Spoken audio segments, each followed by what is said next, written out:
నేను like 2 years back ఇక్కడికి ఇండియాకి వచ్చినప్పుడు ఆటిజం అని చెప్పేసి అన్నారు. ఇట్స్ బేసికలీ ఏడీహెచ్డీ అని చెప్పేసి అన్నారు. అండ్ స్పీచ్ డిలే ఉండింది. దానికోసం నేను చాలా చోట్లకెళ్ళాను. లాస్ట్ సెప్టెంబర్‌లో సార్ దగ్గరకొచ్చాను. సార్ దగ్గరకొచ్చిన తర్వాత నుంచి నాకు ఏంటంటే లైక్ మేబీ మెడిసిన్స్ వల్ల అనుకోండి, the most difference I have seen in him is like eye contact ఒకటి చాలా పెరిగిందనమాట బాబులో. అండ్ చెప్పినవి కమాండ్స్ వినడము, మిగతావి కొన్ని చేయటము అన్నీ చాలా అయ్యాయి. నాకైతే ఈ మెయిన్ ఇంతకుముందు ఏంటంటే లైక్ బాగా రన్ చేసేవాడు, బాగా హైపర్ ఉండేవాడు. కొంచెం క్రాంకీగా అసలు పడుకునేవాడు కాదు. ఫుడ్ విషయంలో కూడా చాలా ప్రాబ్లమ్‌గా ఉండేది.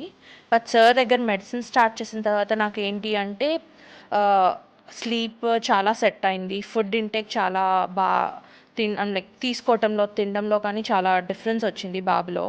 అండ్ మెయిన్ డిఫరెన్స్ ఇంకోటేంటి అంటే ఐ కాంటాక్ట్. ఇప్పుడేంటంటే లైక్ లాస్ట్ ఈ 2-3 మంత్స్‌లో నేను ఎక్కువ చూసిందేంటంటే, ఇంతకుముందు కనీసం తన పేరు పెట్టి పిలిచినా అంత ఎక్కువ చూసేవాడు కాదు. బట్ ఇప్పుడేంటంటే ఈ 2-3 మంత్స్‌లో నుంచి ఏంటంటే లైక్ తన పేరనే కాదు, ఎవరైనా వచ్చి జస్ట్ నార్మల్ ర్యాండమ్‌గా కూడా ఏదన్నా మాట్లాడుతున్నా కూడా ఇప్పుడు తిరిగి మనల్ని చూస్తున్నాడనమాట. సో, నాకు ఈ డిఫరెన్స్ చాలా ఎక్కువ అనిపించింది. ఇప్పుడు మెయిన్ నేను వెయిట్ చేస్తుంది ఏంటంటే స్పీచ్ కోసము.